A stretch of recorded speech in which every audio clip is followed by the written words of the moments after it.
أعزائي المشاهدين والمشاهدات الإعلاميين والإعلاميات، كما كان منتظرا وفي إطار سلسلة الروبورتاجات المبرمجة على قناتكم أنوار بريس خلال الشهر ماي، نستضيف اليوم السيد محمد حمومي رئيس الجمعية المغربية للإعلاميين لمناقشة مجموعة من المواضيع ذات الصلة بالإطار المهني ولمال الترافعي لمهنيي المعلومات بالمغرب.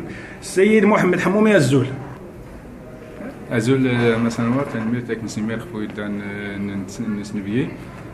نشكرك جزيل الشكر على هذا يعني الدعوة لهذا اللقاء، والذي سيسمح لنا بتقديم نظرة ولو وجيزة عن عمل الجمعية الوطنية للإعلاميين.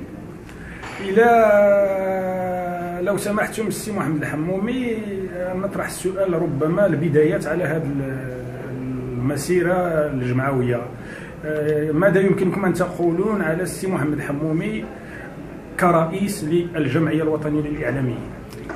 أولا الحاجة اللي خاصنا نعرفوها هي أن محمد الحمومي هو إعلامي بحاله بحال الإعلاميين الآخرين، باك بلس 4، تقرا في ليزيد، تلاقى مع الناس، تلاقى معهم، تبادل تجارب، عاش يعني تجارب ديال الجمعية الطلابية ديال علوم الإعلام، ثم الجمعية ديال طلبة علوم الإعلام، ومنها إلى يعني الجمعية الوطنية للإعلاميين.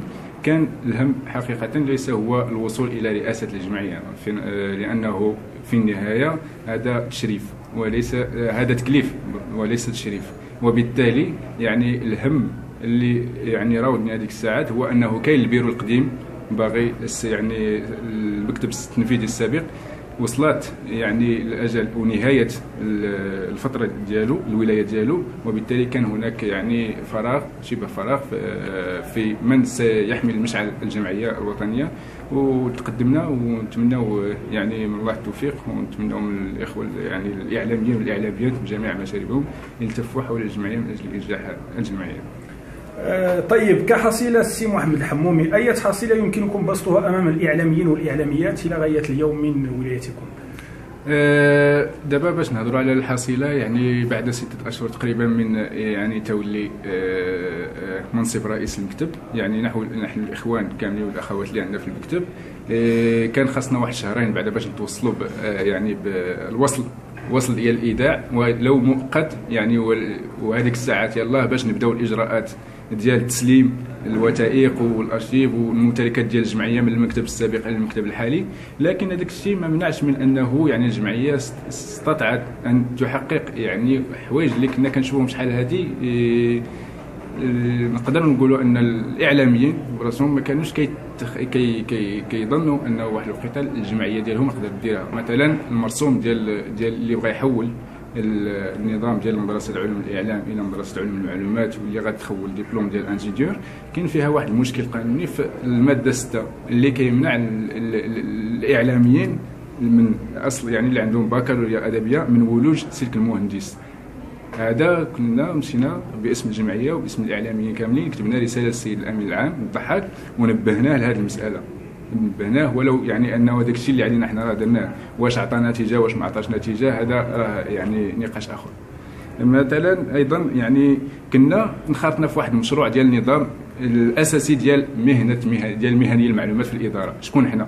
مثلا واش حنا علوم المعلومات كنا لي دوكيومونتاليست، كنا لي بيبليوتيكير، كنا لي زارشيفيست، كنا لي فيور، كنا لي نوليج مانجر، ولكن كنا مهندسين، كنا باك بلس 4. في هذه الكتله كامله خاصنا نخرجوا واحد النظام اساسي اللي كيحمينا في الادارات، اللي ما يخليكش مثلا الاعلامي تقول ليه سير دير لي الخدمه ديال لا مانتونونس ديال الانفورماتيك، ولا ما يخليش الاعلامي يولي هو اللي كيدير السكرتاريه، ولا الاعلامي هو اللي يدير الجورناليزم، ولا الاعلامي يعني خاصنا واحد الاطار اللي نضبطوا به يعني حدود ديال المهنه في ظل هذا يعني ديال التواجد ديالنا في الاداره الى جانب يعني الانظمه الاخرى، وهو مشروع.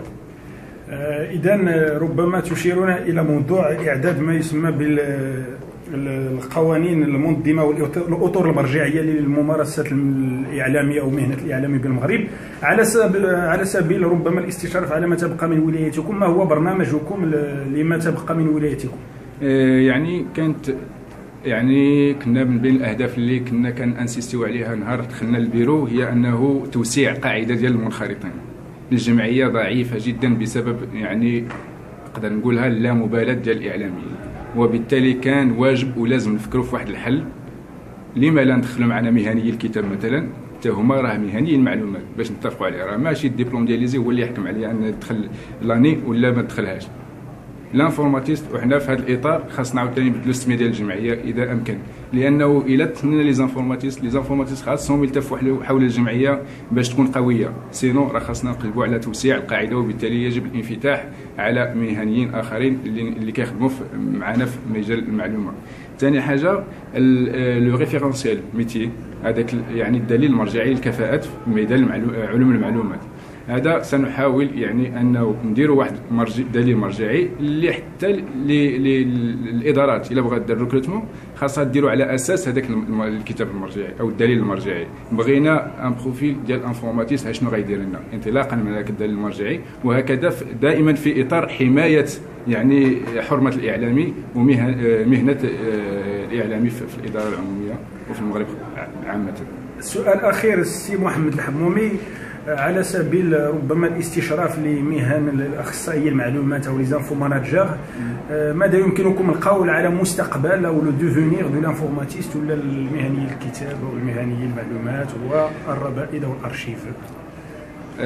اظن ان اليوم في المغرب الواحد اللي كيشوف يقدر يشوف بعين راحه المستقبل ديال الاعلاميين في سوق الشغل. الان يعني القوانين المتعلقه بالمعلومه راه غتخرج، القانون المتعلق بالارشيف راه خرج مرسوم ديالو اللي غيصرفوا، يعني حلينا واحد في الاداره واحد الباب امام يعني ريكروتمون ديال لي زانفورماتيست في الادارات. ويعني الى لقينا كنشوفوا هكا يعني راه خاص عارفين ان سوق الشغل يحتاج الى كفاءات في مجال علوم المعلومات، غير انه ونؤكد عليها لا يجب أخذ هذا المعطى بعين الراحة والتراخي والتكاسل. يجب أن يكون الإعلامي في مستوى الطموح أو في مستوى المتطلبات ديال سوق الشغل، لأنه ما كنقلبوش على أي انفورماتيست يجي يعمر الإدارة. دابا ولات خاص انفورماتيست يجي ضابط شغالو، كيف ما كانت لا سبيسياليتي ماشي مشكل، ولكن خاصو يضبط شغالو لأنه كاين لا كونكورونس. حتى هذه خاصنا نديروها في بالنا، راه ما بقاتش لي زي هي بوحدها اللي كتفورمي، وبل الاكثر من ذلك لي زي ولات شونجات لاجينيور، يعني بقات ليسونس كتفورميها جوايه اخرين. مثلا الجامعات ديال فاس ديال كازا مثلا كيفورميو في هذا الكتاب، وبالتالي يعني يجب يعني ان ننظر الى سوق الشغل بعين راحه ورضا، ولكن لا يجب عاوتاني التغافل او الاغفال الجانب تطوير الذات وتطوير يعني الكفاءات في مجال علوم المعلومات.